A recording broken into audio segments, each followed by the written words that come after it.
আল নূর Islamic TV, আহলে সুন্নাত ওয়াল জামাতের মুক্তির পথ। আসসালামু আলাইকুম ওয়া রাহমাতুল্লাহ। ইন্নাল হামদুলিল্লাহ নাহমাদুহু ওয়া নাস্তাঈনুহু ওয়া নাস্তাগফিরুহু ওয়া নু'মিনু বিহি ওয়া নাতাওয়াক্কালু আলাইহি ওয়া নাউযু বিল্লাহি মিন শুরুরি আনফুসিনা ওয়া মিন সাইয়্যাতি আ'মালিনা।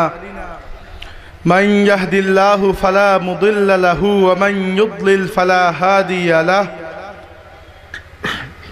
وأشهد أن لا إله إلا الله وحده لا شريك له وأشهد أن محمدا عبده ورسوله أرسله إلى كافة الثقلين بشيرا ونذيرا وداعيا إلى الله بإذنه وسراجا منيرا.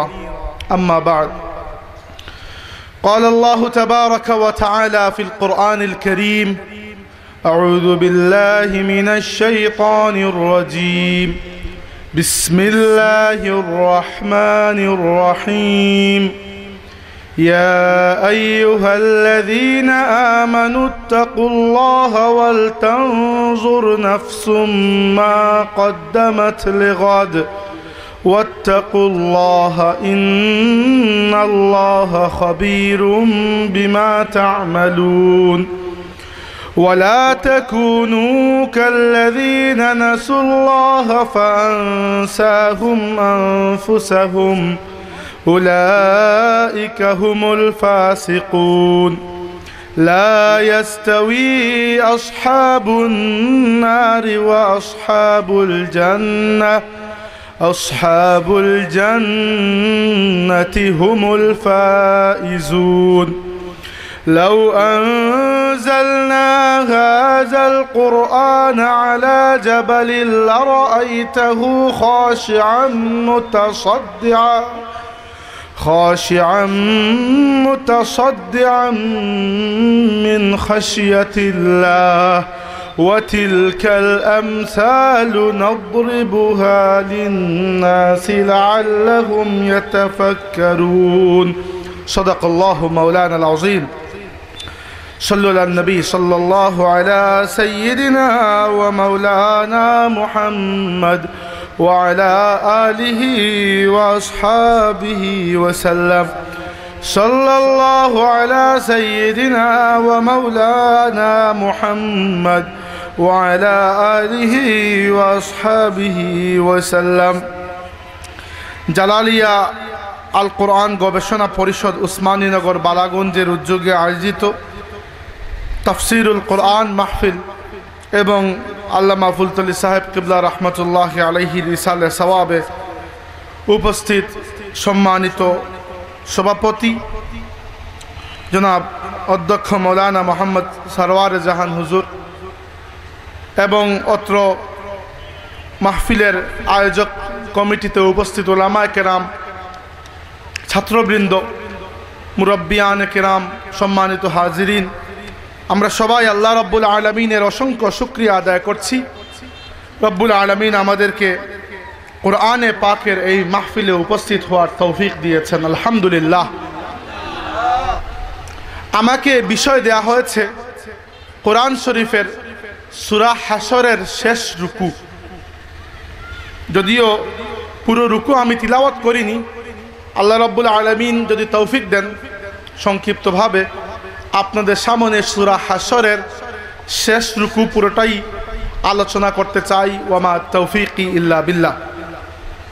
সম্মানিত হাজিরিন, এই রুকুর মধ্যে শেষ যে তিনটি আয়াত আমি তিলাওয়াত করি নাই, এই তিনটি আয়াতের ব্যাপারে আমাদের সবারই কম বেশি জানাশোনা আছে।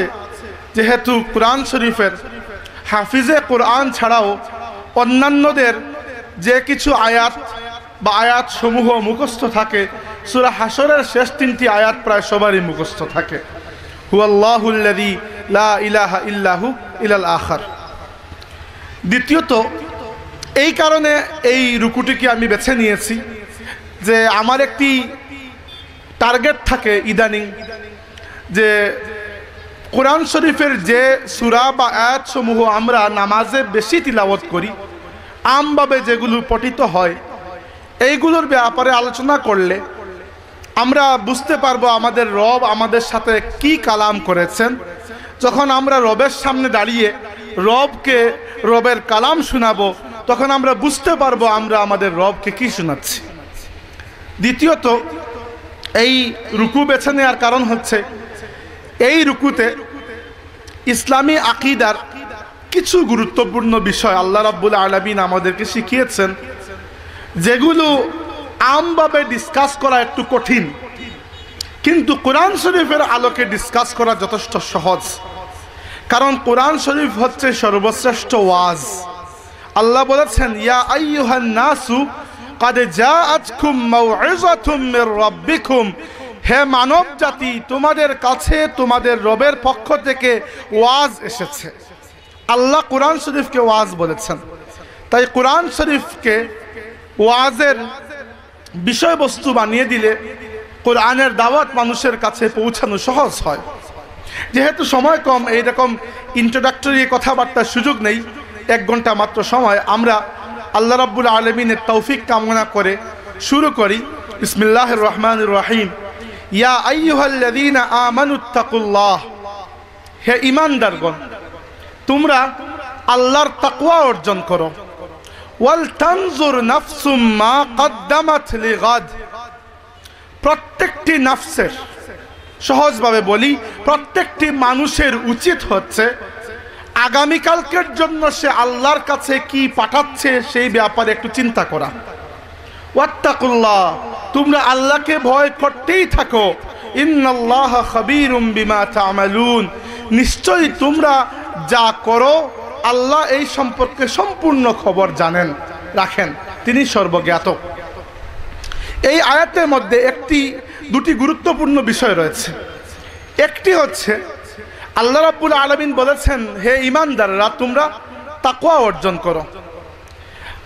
অনেক সময় আমাদের মনের মধ্যে প্রশ্ন আসে যে আল্লাহ রাব্বুল আলামিন আমাদের হেদায়েতের জন্য যখন আসমানি কিতাব নাজিল করেছেন, তাহলে সাথে নবী বা রাসূল পাঠানোর কি দরকার ছিল? কুরআন শরীফ লিখে ড্রাফট করে পাঠিয়ে দিলেই হতো, আমরা পড়ে পড়ে হেদায়েত লাভ করতাম। নবীকে সাথে দেওয়ার কি প্রয়োজন ছিল? দ্বিতীয়ত, নবীর ভূমিকা কি? তিনি কি শুধু নাউজুবিল্লাহ কোনো পিয়নের দায়িত্ব নিয়ে এসেছেন, যে যিনি শুধুমাত্র একটি চিঠি আল্লাহর পক্ষ থেকে পৌঁছিয়ে দিয়ে যাচ্ছেন, নাকি তার দায়িত্ব আরো অনেক বড় ছিল? রাসূলুল্লাহ সাল্লাল্লাহু আলাইহি ওয়াসাল্লামের দায়িত্ব কি কি ছিল সেই বিষয়ে আমার বিস্তারিত কথা রয়েছে, এইখানে সবগুলো বলার সময় নেই। কিন্তু যেটি বলতে চাচ্ছি, দেখেন এই আয়াতের দিকে আল্লাহ বলেছেন, হে ঈমানদারগণ, তোমরা তাকওয়া অর্জন করো। উদাহরণস্বরূপ বলছি, আল্লাহ এই আয়াতটি আপনার কাছে পাঠিয়ে দিলেন, কিন্তু কিভাবে তাকওয়া অর্জন করবেন, how to be a pious Muslim, আপনি কিভাবে একজন মুত্তাকি হবেন, সেটি আল্লাহ দেখিয়ে দেওয়ার জন্য কাউকে পাঠালেন না। তো আমি যদি আপনাকে জিজ্ঞাসা করি, আপনি আমাকে দেখান তো তাকওয়া অর্জন কিভাবে করতে হয়, এখন তো আপনি বুঝতে পারবেন তাকওয়া অর্জন কিভাবে করতে হয়। কারণ আল্লাহ শুধুমাত্র নির্দেশ দেন নাই, নির্দেশ তো দিয়েছেন, সাথে নবী পাঠিয়েছেন, নবী এসে দেখিয়ে দিয়েছেন তাকওয়া কিভাবে অর্জন করতে হয়। এখন আপনি জানেন যে গুনাহ থেকে বেঁচে থাকা অর্থ হচ্ছে তাকওয়া অর্জন করা। এমনি এমনি যদি আল্লাহ এই আয়াতটি দিয়ে দিতেন যে তাকওয়া অর্জন করো, আপনি আল্লাহকে ভয় করো, আল্লাহকে কিভাবে ভয় করতেন? আল্লাহ আল্লাহ বলে কাঁপতেন এভাবে, নাকি বাঘকে যেরকম ভয় করেন, সাপকে যেরকম ভয় করেন, আল্লাহকে সেরকম করতেন? কোনো সুরত থাকতো না। কারণ কি? কারণ আল্লাহ রাব্বুল আলামিন নির্দেশ দেন, নবী সেই নির্দেশ পালন করে আমাদেরকে দেখিয়ে দিয়ে যান। নবীর দায়িত্ব শুধুমাত্র দুনিয়াবী দিক থেকে পিয়ন যে দায়িত্ব পালন করে সেটি নয়। যারা এটি বলেন তারা খুবই ভুল কথা বলেন। রাসূলুল্লাহ সাল্লাল্লাহু আলাইহি ওয়াসাল্লাম আল্লাহ রাব্বুল আলামিনের বান্দা হিসাবে, আল্লাহর রাসূল হিসাবে আমাদেরকে আল্লাহর বন্দেগী করার নিয়ম তিনি নিজে করে শিখিয়ে দিয়েছেন। বুঝতে পেরেছেন? এটি হচ্ছে নবী পাঠানোর সার্থকতা। কুরআন শরীফে দেখবেন আল্লাহ বলেছেন, আতিউল্লাহ, আল্লাহর আদেশ পালন করো। কিন্তু কোনো জায়গায় আল্লাহ রাব্বুল আলামিন বলেন নাই আল্লাহকে অনুসরণ করো, বরং বলেছেন রাসূলকে অনুসরণ করো। কারণ কি, আল্লাহকে অনুসরণ করা যায় না, আল্লাহর হুকুম পালন করা যায়। অনুসরণ করতে হয় রাসূলের, কারণ আল্লাহ রাব্বুল আলামিনকে দেখা সম্ভব নয়, যাকে দেখা সম্ভব নয় তার অনুসরণ করা যায় না। আমি এখানে বসে, একজন ঢাকায় বসে আছেন, তার অনুসরণ সম্ভব নয়, তাকে দেখছি না। কিন্তু কেউ যদি আমার আগে আগে চলেন, আমি তাকে দেখি, তাহলে তার অনুসরণ করা সম্ভব। এজন্য রাসূলুল্লাহ সাল্লাল্লাহু আলাইহি ওয়াসাল্লাম বলেছেন, সল্লু কামা রাআইতুমুনি উসাল্লি, তোমরা আমাকে যেভাবে নামাজ পড়তে দেখো সেভাবে তোমরা নামাজ পড়ো। আমাকে দেখে দেখে নামাজ শিখে নাও। খুযু আন্নী মানাসিকাকুম, আমাকে দেখে দেখে আমার কাছ থেকে তোমরা হজের নিয়ম কানুন শিখে নাও। তাইলে আল্লাহ রাব্বুল আলামিন কিতাব পাঠিয়েছেন, রাসূলও পাঠিয়েছেন। সার্থকতা হচ্ছে কিতাবের মধ্যে নির্দেশ দিয়েছেন, আর রাসূলুল্লাহ সাল্লাল্লাহু আলাইহি ওয়াসাল্লাম সেই নির্দেশগুলো পালন করে আমাদেরকে শিখিয়ে দিয়েছেন। এজন্য তিনি নিজে বলেছেন, বুইস্তু মুআল্লিমান, আমি মানব জাতির শিক্ষক হিসাবে আল্লাহর পক্ষ থেকে প্রেরিত হয়েছি। এটি হচ্ছে রাসূল পাঠানোর সার্থকতা।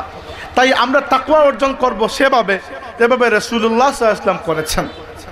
ওয়াল তানজুর নাফসুম মা কদ্দামাত লিগাদ, প্রত্যেকটি মানুষের উচিত চিন্তা করা সে আগামীকালকের জন্য আল্লাহর কাছে কি পাঠাচ্ছে। দেখেন, আমরা দুনিয়াতে আছি, আমাদের সাথে এই দুনিয়াতে আমাদের সাথে যুক্ত আরো অনেক কিছু আছে, বেশিরভাগই থেকে যাবে, আমরা নিয়ে যাব খুব কম। আর সাইমালটেনিয়াসলি আমরা এই দুনিয়াতে থাকার সময় অলরেডি আল্লাহর কাছে কিছু জিনিস পাঠিয়ে দিচ্ছি। কি পাঠাচ্ছি? আমাদের আমাল। আল্লাহ রাব্বুল আলামিন দুজন ফেরেশতাকে নিযুক্ত করেছেন, কিরামান কাতিবিনা ইয়ালামুনা মা তাফআলুন। এই ফেরেশতারা আমরা যা করি সেগুলো জানেন এবং লিখে রাখেন। আমরা ফিজিক্যালি আল্লাহর সামনে গিয়ে দাঁড়াবো কিয়ামতের ময়দানে, কিন্তু এর আগে আমাদের কর্ম আল্লাহর সামনে অলরেডি উপস্থিত থাকবে। তাই আল্লাহ বলছেন, তোমরা একটু খেয়াল করো যে আল্লাহর কাছে তোমরা আগামী দিনের জন্য কি পাঠাচ্ছ। আরেকটি আয়াতে আল্লাহ বলেছেন যে আকরিদুল্লাহ করদান হাসানা, তোমরা আল্লাহকে কর্জে হাসানা দান করো। কর্জে হাসানা কি জন্য? ওই ফায়ুদাইফহু লাহু আদআফান কাসীরা, এই কর্জে হাসানাকে আল্লাহ জমায়েত করে রাখবেন এবং বহুগুণ বৃদ্ধি করে কাল কিয়ামতের দিন আবার তোমাকে ফেরত দেবেন। তাই চিন্তা করা উচিত। রাসূলুল্লাহ সাল্লাল্লাহু আলাইহি ওয়াসাল্লাম বলেছেন, ইযা মাতা ইবনে আদম ইনকাতাআ আনহু আমালুহু ইল্লা মিন সালাসিন, মানুষ যখন মারা যায় তিনটি দরজা ছাড়া বাকি সব আমলের দরজা তার জন্য বন্ধ হয়ে যায়। একটি হচ্ছে সাদাকাতুন জারিয়াতুন, এমন একটি সদকা যেটি জারি থাকে। আপনি একটি পানির ডিপ টিউবওয়েল খনন করলেন মসজিদের পাশে, অথবা মসজিদ বানিয়ে দিলেন, কিয়ামত পর্যন্ত যত মানুষ এখানে নামাজ পড়বে আল্লাহ এর একটি সওয়াবের অংশ আপনার রুহের উপর পৌঁছতে থাকবেন। আরেকটি হচ্ছে ইলমুন ইউনতাফাউ বিহি, এমন জ্ঞান যেখান থেকে কন্টিনিউয়াসলি উপকার আসে। আপনি তিনটি বাচ্চাকে কোরআন শরীফ শিক্ষা দিলেন, এরা আরো তিন তিনে 9টি, আরো 3 নং 27টি বাচ্চাকে, এভাবে এই চেইন চলতে থাকলো। এমনও হতে পারে আপনি আজ যে বাচ্চাকে আপনার সামনে বসিয়ে সূরা ফাতিহা পড়াচ্ছেন, ওই বাচ্চা আগামী দিনে মুজাদ্দিদে জামান হয়ে যেতে পারে। তার হাতে হাত রেখে লক্ষাধিক মানুষ কালিমা শাহাদত পাঠ করতে পারে। এই যে জ্ঞানের একটি উপকারী সিলসিলা আপনি জারি করে গেলেন, কিয়ামত পর্যন্ত এই জ্ঞান থেকে যত উপকার আসবে এর একটি অংশ আল্লাহ আপনার রূহের উপর পৌঁছতে থাকবেন। আর 3 নাম্বার, ওয়ালাদুন সালিহুন ইয়াদউ লাহু, এমন নেক সন্তান যে তার মা বাবার জন্য দোয়া করে। গাঁজাখুর সন্তান হলে হবে না, নেক সন্তান যে তার মা বাবার জন্য দোয়া করে। আল্লাহ রাব্বুল আলামিন কিরকম ব্যালেন্স করেছেন দেখেন। দুনিয়াতে যখন আওলাদ বেঁচে থাকে, মা বাবার দোয়া আওলাদের জন্য তখন কবুল হয়, আর মা বাবা যখন দুনিয়া থেকে বিদায় নেন তখন আবার উল্টোটা, আওলাদের দোয়া মা বাবার জন্য আল্লাহ কবুল করে দেন। এজন্য নেক সন্তান তার মা বাবার জন্য দোয়া করলে সেই দোয়া আল্লাহ রাব্বুল আলামিন মা বাবার মাগফিরাতের ওসিলা হিসাবে কবুল করে নেন। মহাসম্রাট আলেকজান্ডার দি গ্রেট, মেসিডোনিয়ার সম্রাট ছিলেন, সারা দুনিয়া বিজয় করেছেন, মানুষের উপর জুলুম নির্যাতন করেছেন, সম্পদ কামিয়েছেন।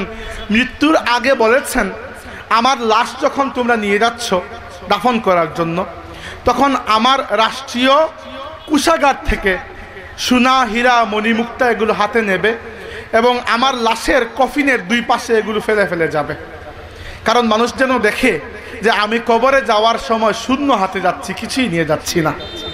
এই যেগুলো আমি কামিয়েছিলাম এবং যেগুলো অর্জনের জন্য সারাটি জীবন ব্যয় করেছি, এইগুলো কিছুই আমার সাথে যাচ্ছে না। আমার দেহ কবরে প্রবেশ করার আগেই আমার মালিকানা শেষ হয়ে যাচ্ছে। কিন্তু কিছু বিষয় আছে যেগুলো আমরা আল্লাহর কাছে পাঠাতে পারি, এগুলোকে আল্লাহ বলেছেন কর্জে হাসানা। আল্লাহ বলেছেন ওয়া আকরিদুল্লাহ কারদান হাসানা, তোমরা আল্লাহকে কর্জে হাসানা দান করো। আপনি আল্লাহকে যে কর্জে হাসানা দেন, আল্লাহ সেটি লিখে রাখেন।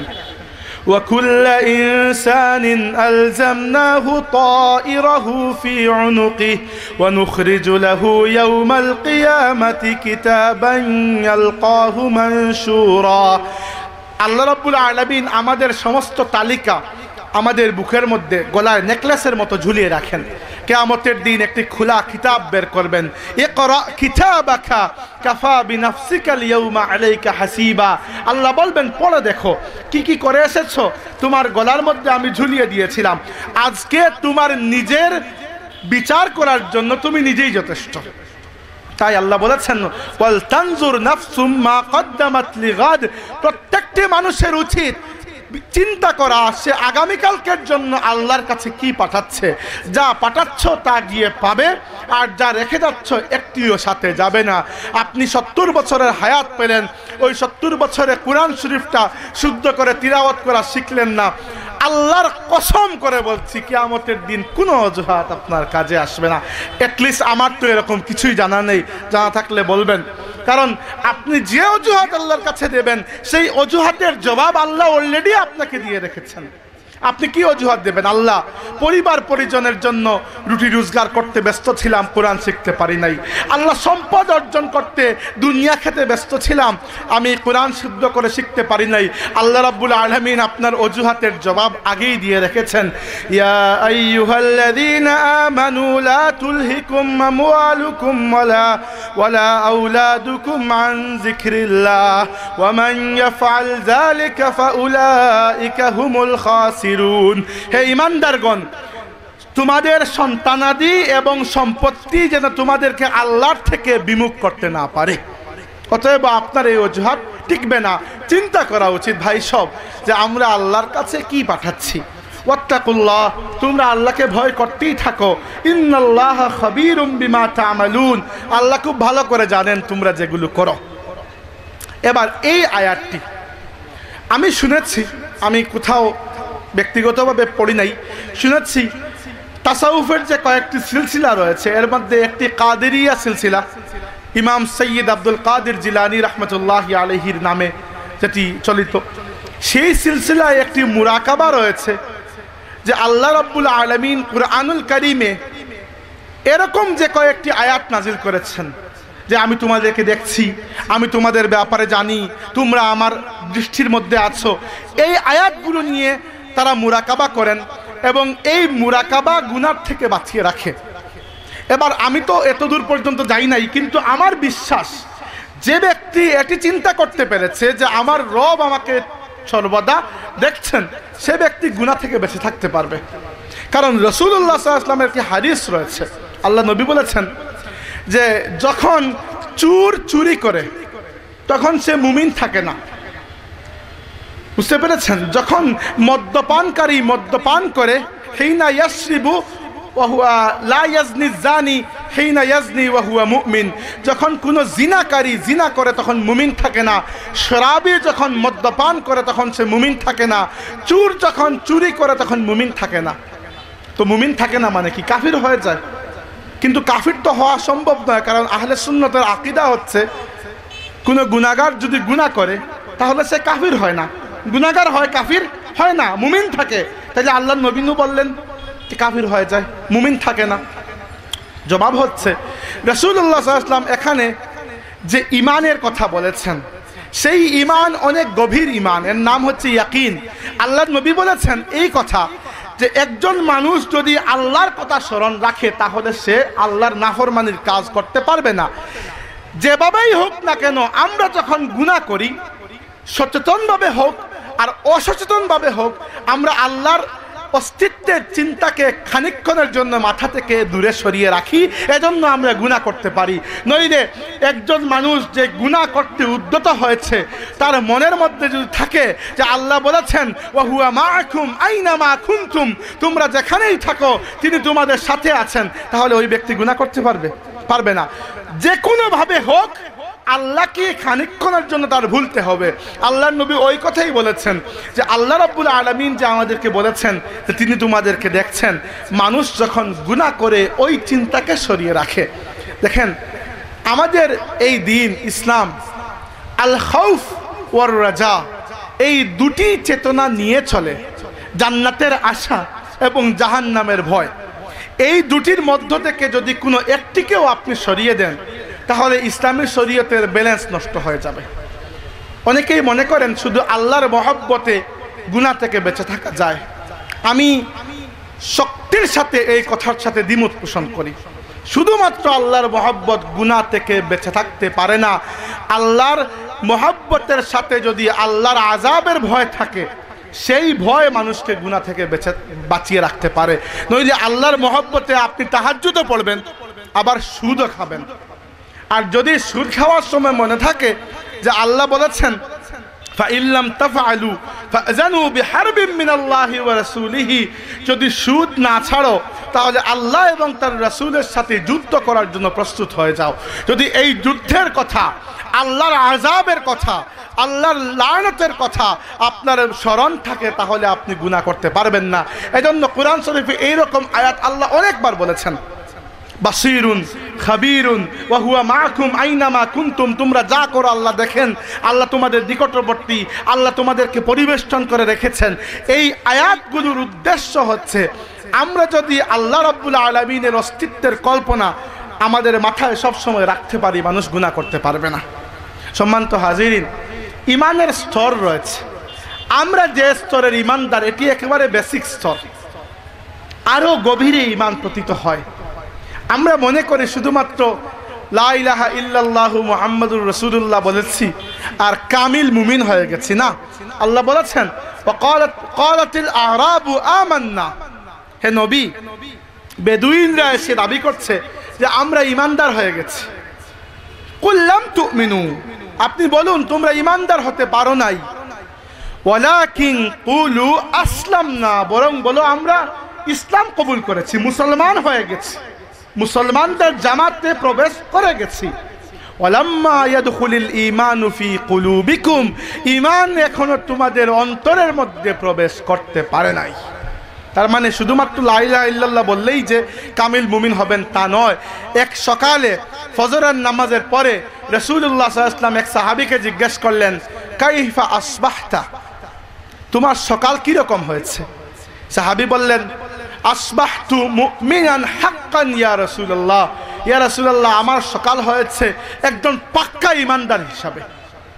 আল্লাহ নবী জিজ্ঞেস করলেন, লিকুল্লি শাইইন সিফাতুন ওয়া মা সিফাতু ঈমানুক, প্রত্যেক জিনিসের একটি সিফাত রয়েছে, তোমার ঈমানের সিফাত কি? তুমি যে দাবি করছো তুমি কামিল মুমিন হয়ে তোমার দিন শুরু করেছো, তোমার ঈমানের সিফাত কি?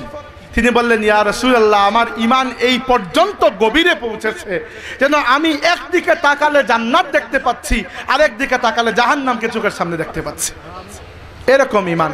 তাইলে আল্লাহ রাব্বুল আলামিন যে বারবার আমাদেরকে ডেকে বলেছেন ইন্নাল্লাহ খাবীরুম বিমা তা'মালুন, আল্লাহ সব কিছু জানেন যা তোমরা করছো, এই ঈমান পর্যন্ত পৌঁছাতে হলে আমাদেরকে অনেক মেহনত করতে হবে। এই ঈমান আমাদের ঈমান নয়, আমাদের ঈমানে আমরা আল্লাহকে রব তো বিশ্বাস করি, মাবুদ তো বিশ্বাস করি, কিন্তু এই মাবুদকে আমরা 5 বার সেজদা দেওয়ার মধ্যেই রেখে দেই। আমাদের জীবনের অন্য কোনো কাজে মাবুদকে আমরা ঢুকতে দেই না। এটি কামিল ঈমানদারের লক্ষণ নয়। সাহাবায়ে কেরামের জীবনের প্রত্যেকটি ক্ষেত্র ছিল আল্লাহর হুকুমের অধীন। আচ্ছা, এখানে আরেকটি কথা নিয়ে একটু ঝামেলা দেখা যায়, আমি বলে দেই, আকীদার একটি বিষয়। অনেকে প্রশ্ন করেন যে আল্লাহ রাব্বুল আলামিন কুরআন শরীফে বলেছেন আর রহমানু আলাল আরশি ইস্তাওয়া, রহমান আল্লাহ আরশে বিরাজমান, আরশে মুস্তাওয়া। আরেকটি আয়াতে আল্লাহ বলেছেন নাহনু আকরাবু ইলাইহি মিন হাবলিল ওয়ারিদ, আমি তোমাদের গলার শাহরগের নিকটবর্তী, এর চেয়ে নিকটবর্তী, এই রগ এর চেয়ে নিকটবর্তী। আরেকটা আয়াতে আল্লাহ বলেছেন ওয়া হুয়া মাআকুম আইনামা কুনতুম, তিনি তোমাদের সাথে আছেন, আল্লাহ সাথে আছেন তোমরা যেখানেই যাও। হাউ ডু উই রিকনসাইল, আমরা বুঝবো কিভাবে যিনি আরশে বিরাজমান, তিনি আবার শাহরগের নিকটবর্তী, তিনি আবার সব জায়গায় বিরাজমান, কিভাবে বুঝবো? সম্মানিত হাজিরিন, এইগুলো বুঝার আগে আমি আপনাদেরকে এই উম্মতের সর্বশ্রেষ্ঠ ব্যক্তি খলিফাতি রাসূলুল্লাহ সাইয়্যিদুনা আবু বকর সিদ্দিক রাদিয়াল্লাহু আনহুর একটি ফতোয়া বলে দিচ্ছি। এই ফতোয়া মনে রাখবেন। আবু বকর রাদিয়াল্লাহু আনহু বলেছেন আল ইজ্জু আন দারকিল ইদরাকি ইদরাকুন, আল্লাহ রাব্বুল আলামিনের পরিচয় জানতে গিয়ে ব্যর্থ হওয়ার নামই হচ্ছে পরিচয় জেনে নেওয়া। অর্থাৎ আপনি আল্লাহর পরিচয় জানার চেষ্টা করলেন, পারলেন না, ব্যর্থ হলেন। ব্যর্থ হওয়ার পরে মনে করবেন যে আপনি আল্লাহর পরিচয় পেয়ে গেছেন। কারণ যে ব্যক্তি দাবি করবে আমি আল্লাহর পরিপূর্ণ পরিচয় পেয়ে গেছি, সে ব্যক্তি মিথ্যুক। কারণ আল্লাহ রাব্বুল আলামিনের পরিপূর্ণ মারিফত এই দুনিয়ায় পাওয়া সম্ভব নয়। চেষ্টা করতে পারে মানুষ, পরিপূর্ণ পরিচয় পাওয়া সম্ভব নয়। কিভাবে? আমি যদি আপনাকে বলি আল্লাহ রাব্বুল আলামিন বলেছেন হুয়াল আউয়ালু ওয়াল আখিরু ওয়াজ যাহিরু ওয়াল বাতিনু ওয়া হুয়া বিকুল্লি শাইইন আলিম, তিনি প্রথম, তিনি শেষ, তিনি প্রকাশ্য, তিনি গোপন। আল্লাহ নিজে তার নামের সাথে একই আয়াতে ভিন্ন ভিন্ন উল্টা বিপরীতমুখী 4টি সিফত বলে দিয়েছেন। আপনি বুঝবেন এগুলো? বোঝা সম্ভব? যিনি প্রথম তিনি কিভাবে শেষ হন, যিনি জাহির তিনি কিভাবে বাতিন হন। তাইলে এগুলো হচ্ছে মুতাশাবিহাত, এগুলো মুতাশাবিহাত। আল্লাহ রাব্বুল আলামিনের পরিচয়ের ব্যাপারে, অবস্থানের ব্যাপারে আহলে সুন্নতের আকীদা হচ্ছে প্রথমত আল্লাহ রাব্বুল আলামিন জামান এবং মাকান, স্থান এবং কাল থেকে পবিত্র। আল্লাহ সুবহানাহু ওয়া তাআলা কোনো স্থানের মধ্যে সীমাবদ্ধ নন, কোনো কালের মধ্যেও সীমাবদ্ধ নন। কেন? কারণ আল্লাহ এগুলোর স্রষ্টা। এক। 2 নম্বর, আল্লাহ সুবহানাহু ওয়া তাআলা বলেছেন আর রহমানু আলাল আরশি ইস্তাওয়া, রহমান আল্লাহ আরশে বিরাজমান। এই আয়াতের উপর ঈমান আনতেই হবে, কারণ কুরআন শরীফের আয়াত, ঈমান না আনলে মানুষ কাফির হয়ে যাবে। এবার যদি আপনি বলেন আল্লাহ আরশে বিরাজমান, এর অর্থ দ্বারা কি বুঝবো? আল্লাহ কি বসে আছেন, নাকি দাঁড়িয়ে আছেন, নাকি শুয়ে আছেন? কিছুই বুঝবেন না, কিছুই বুঝবেন না, কিছুই বুঝবেন না। কারণ বুঝতে গেলেই ঈমান হারা হয়ে ফেলবেন। ইমাম মালিক রাহমাতুল্লাহি আলাইহি বলেছেন আল মুস্তাওয়াউ মা'লুমুন ওয়াল কাইফু মাজহুলুন, আল ঈমানু বিহি ওয়াজিবুন ওয়াস সুআলু আনহু বিদআতুন। আল্লাহ বলেছেন আল্লাহ আরশে বিরাজমান, এই কথার উপর ঈমান আনা ওয়াজিব, কারণ আমরা জানি কুরআনে আল্লাহ বলেছেন, কিন্তু কিভাবে বিরাজমান সেটি আমরা জানি না। অতএব এই ব্যাপারে প্রশ্ন করাই বিদআত। কেন বিদআত? সাহাবায়ে কেরাম এরকম প্রশ্ন আল্লাহর নবীকে কখনো করেন নাই। আব্দুল্লাহ ইবনে মাসউদ রাদিয়াল্লাহু আনহু বলেছেন ইয়া রাসূলুল্লাহ, মাঝে মধ্যে মাথার মধ্যে এমন প্রশ্ন আসে, এই প্রশ্নগুলো আপনার কাছে করার চেয়ে উঁচু জায়গা থেকে লাফ দিয়ে পড়া কেউ আমার কাছে শ্রেয় মনে হয়, ভালো মনে হয়।